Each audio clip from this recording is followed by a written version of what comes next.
Dear Erasmus Student. Cam așa va începe orice filă din jurnalul nostru. Împreună cu invitații mei împărtășim gânduri, idei, lecții importante adunate de-a lungul experienței lor ca studenți Erasmus. Sunt Dariana Savici, coordonator instituțional Erasmus Plus în cadrul Universității de Vest Vasile Goldiș din Arad și te invit să parcurgem o nouă poveste. Vă spun bine ați venit la un nou episod al podcastului Dear Erasmus Student. Fiecare filă din jurnalul nostru este plină cu experiențe interesante ale studenților Erasmus. Astăzi adăugăm o poveste cu atât mai interesantă cu cât aflăm povestea unei studente UVVG care nu este de origine română și care a avut parte de o experiență Erasmus Plus la Universitatea Paris-Sorbonne Nord. Deci, cumva, o studentă internațională de 2 ori. Najwa Belkadi este numele ei, iar de aici încolo vom continua conversația în limba engleză. Najwa, so glad to have you here. Welcome to our podcast. Thank you for having me. I don't want to say much about you before our special rubric because I specifically saved some questions for you. So let's get ourselves warmed up for the interview with the short introductory session. Ready? Ready. Okay.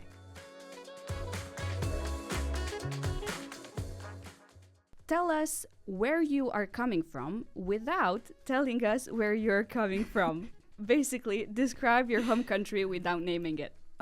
Okay, so I'm from a North African country.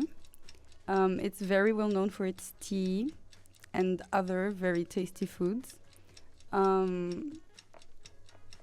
And we mostly speak French around there. And it may seem like it's very old, but it's a very good mix between an older generation and a newer one. And I feel like it's developing quite quickly. Can you guess? I see. Let's say a wild guess is in Morocco. Yay! I had the pleasure of visiting Morocco last December and I fell in love with the country. Where did you go? I went to Rabat, to Casablanca and Marrakesh. Oh, you missed my city. Yeah, well, I went on a training there with an agency and it was quite a very nice experience. I hope you had a great time. Yeah, indeed.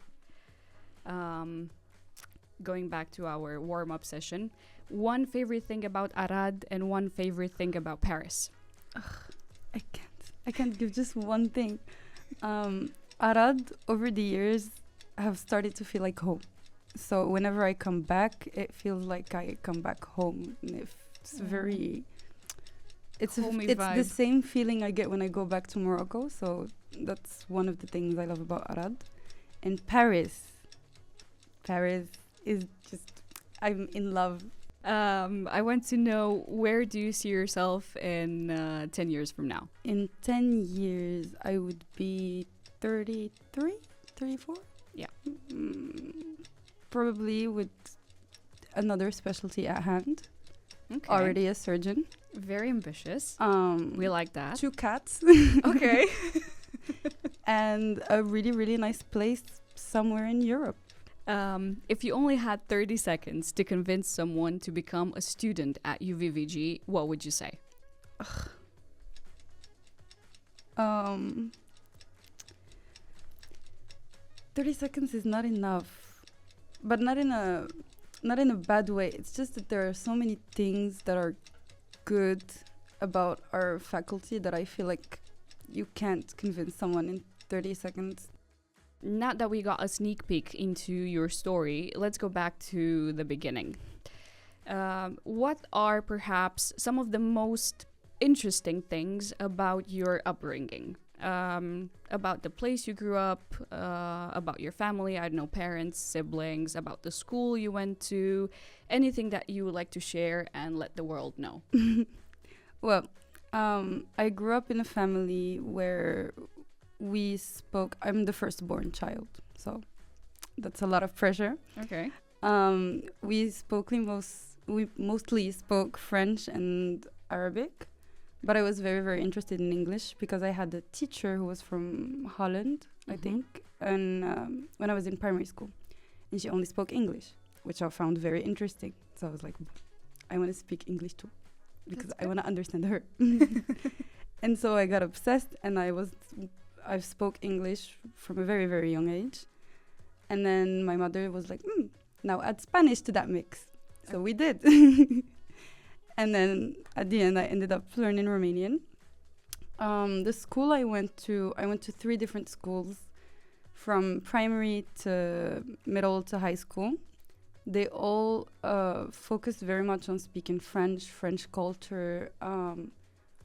I feel like in Morocco, most people do want to finish their studies in France. So it's a very French-focused culture, and they try to help you as much as possible to go abroad to finish your studies. And my parents were very, very open to the idea of me basically going anywhere as long as I'm doing what I want.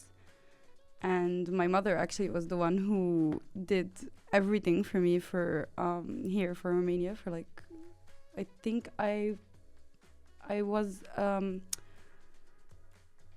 wanted to go to Arad, Iași, and Cluj, but Cluj was already too late. So I was between Arad and Iași, and I went to Arad eventually. Good.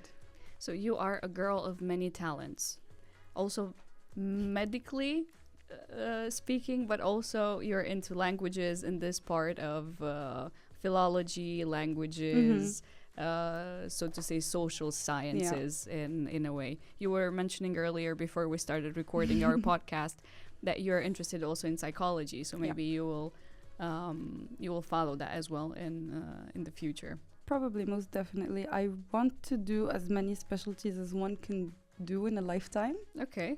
While still being in surgery. So if I can be in psychiatry, I would. It really, I love studying, to be honest. Psychology or psychiatry? Psychiatry. Psychology is the non-medical field of it. Okay. How many siblings do you have? I have one younger sibling whose birthday was yesterday. Oh, happy birthday. Culturally wise, which are the biggest differences between your home country and Romania, or even between you and your Romanian classmates? None. None? 0 to none. Okay, please elaborate. I feel like culturally speaking, Romania and Morocco are very, very close. Okay. We have, I've had a Romanian friend give me this, and he was like, oh, you don't have this? And I was like, we do. They call it punga de pungi or something like that. Punga de pungi, meaning a bag for bags. Yeah. For more bags. We have that too. And I was like, oh, we live the same life. Listen. I've been here long enough, I feel like, to say safely that I've seen enough of Romania to say confidently that the countries are so much alike. The people are so good. The amount of times we've asked for help and we've gotten it from total strangers in the street, it's honestly amazing. I love Romania, to be honest. Every time I come back, it feels like going back to Morocco. It's so good. Is it hard to be away from home and to study as an international student? It definitely is at the beginning, but at one point you do get used to it. At one point I did notice I stopped saying, oh, I'm going back to my house in Morocco. I started saying I'm going back to my parents' house because my house is here. Now I live here. And like the switch is insane, but it really is hard. Like there are moments where you want to go home and find your siblings or your father or anyone, honestly, you know. And there are times where you go to do anything and you're like, oh, I wish they spoke Arabic. It would have been really nice if I can just say this and get it over with. Yeah, quicker and yeah. But I feel like, that's mostly the hard part of being an international student and being away from our home. Do you dream about building a career back home or somewhere in Europe? Now, listen. Okay. Here's the idea. Okay. Let's hear it. Both. Both. Let's do both. Best of both worlds. We can have a career here. I do plan on finishing my specialty in Europe. Mm-hmm. And I do want to open something back home that would help people. It would mostly be to help people who can't really afford to Afford the medical services. Yeah, pay for big procedures or anything really that's an issue that the general or the public hospital won't cover, you know. So, yeah, both. This would be something very generous of you to basically give back to your own community, but also in a way to the community that build you as a professional. Definitely, yes. Very, very nice to hear that. By the way, how did you discover your interest in medicine? From a very young age. From a very, very young age. I do remember my mother telling me about this. She said one day she went to buy me a gift and she didn't know what to get me, so she took me with her. And she was picking out dolls. And she said, okay, pick your favorite doll. And I looked at the plastic stethoscope and I went, but I want this. And it's been going on ever since. Ever since. They've been just buying me stuff. Do you remember how old you were? I think around 5, 6. I was very, very young. And I do remember one of the reasons why I wanted to do that was because I had a cousin who had this game, you know, the game where you have to pick out things from the stomach of this guy. Yeah. And I was very interested in that. And I was like, wow, that's so good. And I've wanted to do medical school ever since. So this is why you want to become a surgeon? Definitely, yes. I cried in my last year of high school because I missed the score for medical school in Morocco by 0.02. Wow. And I nearly lost it. And I had people telling me, oh, you could do like biology and still work in a medical-ish field. And I was like, I don't want medical-ish fields. I want medicine. I want to be a surgeon. I want to be inside of people. I want to see the issue. I want to be able to feel the problems. Wow. You're very passionate about this subject when you talk. I mean, your whole face lights up whenever you mention medicine and especially surgery. I love it so much. It's good to be this ambitious and to have this dream of becoming a surgeon. Let's talk a bit about you as a student. How did you find out about UVVG? So I didn't. Okay.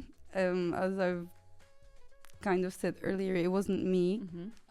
After I figured that I couldn't go to medical school in Morocco, I kind of just dropped everything. My plan was to wait for the next year and retake the baccalaureate exam and try to get medical school again.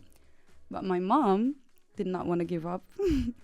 And she was in contact with an agency in Morocco that sends people here to Romania. And at the time, I was very, very late to the deadlines. And she basically took care of everything. She did everything for me. The application, the documents, everything. The degrees, everything. She did everything. I just wrote a letter for, I think it's the motivation letter. The motivation letter, yes. And that's about it. And she just dealt with everything else. So thank you, Mom. Thank you. Big thank you to Mom. What has been your favorite class or academic experience so far? I have 2. Okay. I can't pick one, but so 2. Tell us. Dr. Sasu for hematology labs. Amazing. She covered everything from beginning to end. And mind you, we were 5th years. So she didn't really have to cover everything from beginning to end and re-explain everything. But she did. And she took the time to do it with every single student at their own pace, however they wanted, and explain it over and over and over again, which was honestly amazing. She's very patient and also a good doctor as well. I love her so much. She's, I feel like, one of the best teachers we've had. And as much as he is hated, well, not hated, but many people don't really understand him, Dr. Chipo. He is one of the professors that basically teach you the basics of medicine. Yeah, we had him in 3rd year for physiopathology. Um, He is tough. he is very, very tough. He's very strict. He doesn't do weird, like, he's very, very straight to the point. Mm-hmm. He doesn't do conversations that last longer than 3 minutes. You know, he's that kind of guy. He's a busy, busy, busy man. Yeah, he is indeed. And many people misunderstand him, but honestly, in my 3rd and 4th year, I feel like I owed a lot of what I knew already as a base Mhm. to him. I had a great year, honestly, with him. It was very, very good. And I did not study as much for the other subjects in 3rd year because all the subjects were somehow related. And so I studied physiopathology, and when I tried to move on to other subjects, I would figure that, well, if you did get that one, you wouldn't really struggle with the others. Mm-hmm. And so I do feel like I do owe to Dr. Jipa a big part of what I've learned over the years. I'm pretty sure that if Dr. Sasu and Dr. Jipa are listening to our podcast, they would be super happy to receive your thanks. What inspired you to participate in an Erasmus program? How come you wanted to pursue this type of I experience? didn't know there was an Erasmus program. I was looking for exchange programs, but I didn't know we had Erasmus until I saw many of my friends do it in 3rd year, Mhm. from 3rd to 4th. 3rd to 4th, yeah. And I did not want to apply at the time because most of them were my friends, and I did not want to be in a competition with my friends. Like, I was just like, you guys can have it this year, it's fine. Again, very generous of you. So I left it for 5th year, Mhm. which is when I did my Erasmus in Paris. And Aya actually was one of my friends that did convince me to do it eventually. So Aya, I would say, is the answer to that question. So thank you, Aya. Yes, thank you very much, Aya. Was it complicated to apply? In Not your at all. opinion? Not at all. Not at all. It was quite easy. I actually was surprised by how easy it was to apply to Erasmus. I thought it would be much, much more complicated, but it was not. It's a very straight to the point procedure, to be honest. That's very good to hear. Thank you. Why did you choose Paris Sorbonne North, and tell us a bit more about this experience, because we all know that it's quite a prestigious university. How were the classes? Did you make friends? I did. I didn't make a lot of friends. We didn't have classes per se because we've discussed this before. In France, they do have a different system than we do here in Romania. Yes. So for their last 2 years of uni, it's just hospital work, different services every day or every month or week, depending on what you want to do. Mostly practical learning. Yeah, mostly practicals. You're mostly at the hospital. You have very, very few actual classes that you need to attend to. Tell us a bit more about like the relationship that the professor has towards the student, how they... We deal with the chiefs of services directly, or residents or interns. So you do get introduced to the chief first, and then you stick around with the interns and the residents, who surprisingly treat you as an equal. Wow, okay. They don't treat you as a medical student. They ask for your medical opinion, like genuinely want to know what you think, what you want to do, whatever clinical procedure you want to go through. They will either back you up, or if it's totally wrong, they will tell you it's wrong and then correct you to the right direction. The experience itself at the hospital was really, really good. I loved it, to be honest. It was a great learning experience. I was not bored for a single second. There was always something to do, and even if there wasn't, the students I did meet there that were in the same year as me, they were very, very helpful and very nice, and took the time to explain how things go in France, because obviously it's not the same system. Obviously. The way we do things and the way they do things are not the same, and I really appreciated that they took the time to like sit and explain everything, and they sent me a drive that even they had. So it was really, really good. It's always good to have someone in your corner who can guide you and explain things whenever something gets foggy. For how long were you there? So I did my Erasmus traineeship in the same hospital where I did my mobility. So I did stay there for a very, very long time. I think it was around from July to the end of the semester, which was February. Given the fact that you're a medical student, wasn't it challenging to kind of disrupt your rhythm at UVVG and go study in Paris for this limited period of time? Not really, because when you are an Erasmus student in Paris, they do give you the opportunity to do the same subjects you were to do in your home country. Mm-hmm. So I picked out the same subjects I had in that year, which was fifth year. Mm-hmm. And I just took them and came back and did my second semester completely normal. Like, I didn't really have to change anything, which is a very, very nice thing, to be honest.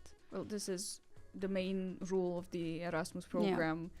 Whenever the courses are compatible, obviously it's easier for the students to pursue them, to follow everything that's necessary, and then when they return, just have their results recognized and continue with their course of study. How was it for you to represent our university as a student at Paris Sorbonne Nord? It was a great experience. I did get a lot of questions at first. Mm-hmm. What university did you come from? Oh, did you guys do this as well? Like, they seem to be surprised somehow that we do the same things. But I feel like we represent Romania pretty well. It was me and another student from also my class, and I think a few other students from fourth year that I knew as well. And I've only kept hearing great things about us, and like whether it be the students, the interns, they kept saying that we were like a good addition to the team that was already working there at the time. This is something that we are very happy to hear always, to receive this type of feedback from our partners. So thank you for representing us, and obviously a huge thank you to our colleagues in Paris Nord for receiving you and for treating you as part of the team. What advice would you give to other students considering an Erasmus exchange? Just go for it, honestly. The procedures are really simple. Everything is honestly just easy for you to just do it. So just do it. I feel like that's the best advice you could give for students that want to do it later. And because I've talked to a few students, then they hesitate a lot. Mm-hmm. They're like, but I don't know whether I'll be, like, if it's an easy thing to do, or I don't know if I'll be able to keep up over there. And my advice is just go for it. Just do it. It's gonna work out. And it's not just me, it's me and students that went to Italy and students that went to different universities in France.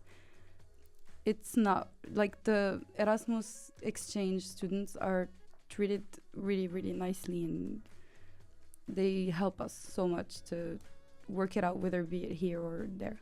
Yeah, we try to help and guide you as outgoing students. Of course, also our incoming students receive the same treatment.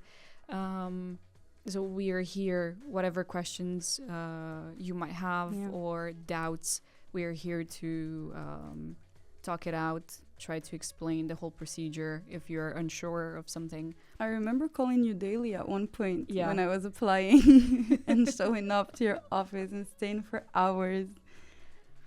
So, So we are very open. Our office has the door open to our students always. I'd like to wrap up our conversation with maybe a few life lessons and personal insights. Mm-hmm. How would you say that being an international student has helped you grow personally and academically? I feel like personally, there's this thing where you can't run back to your parents and like cry and tell them everything that happened. You have to rely on yourself. You have to do it on your own. It's necessary. You have to grow. You have to push yourself out of bed. You have to push yourself to do everything. Like, there's nobody to help you really. Like, it's a cold world, but it does help you grow a lot, and it gives an insight that you didn't have before. I feel like I understand my parents a lot more than I did before. Now I do some things and I'm like, oh, that's why they said that one. Okay. So yeah, I feel like personally it's a challenge, to be honest, and it's a challenge that will take time to overcome, but you will eventually. Academically, I have to say I was pretty intimidated in the first year because I showed up later than everyone else. I showed up until end of November, and I do remember going to my first lab and hearing like people answering in scientific or medical words, and I was like, what is going on? Guys, I don't get any of this. And I thought I wasn't cut out for it, but I feel like most of the growing I did academically, I owe to my class and people in my class. They're super helpful. They're super nice. I've talked to many people from our class, and I feel like I do owe them a lot of the growing I did, because I wouldn't have made it without them, I think. It's good that you are disunited with your colleagues and with your group of friends. Are there any moments or achievements you're particularly proud of during your time here? I feel like I am proud of the things I've done as chief of my year. I feel like I did a great job communicating between our class and the university and working out solutions that worked for both of us. Being in the Liga Studenților was also a great moment, to be honest. I know you were very involved in those activities. We had a great time, honestly, and I'm proud of the things we've achieved. With many people that were in the Liga. And the whole Erasmus experience was also something I was proud of, to be honest. It was really good to get my grades back from Paris and see that I did an amazing job. Yeah, you did. Congrats. I congratulated you then, and I'm doing it again now. So yeah, I feel like overall I've had a great 6 years in which I've had a moment to be proud of, at least one moment to be proud of in every year. Can you believe that you are this close to actually graduating med school? I can't believe it, and I can't wait. But it's very stressful. It's like both stressful and exciting at the same time. It's a very weird thing to feel. I think it's very bittersweet at this point. Thank you so much for all the information, the thoughts, the ideas, the encouragements that you gave to our students and to our listeners. We truly appreciate it, and I especially appreciate our conversation. Thank you all for listening. It is always such a joy to share with you the stories of our students and the great adventures that the Erasmus Plus program offers. Thank you so much for tuning in. Until next time, don't forget to smile.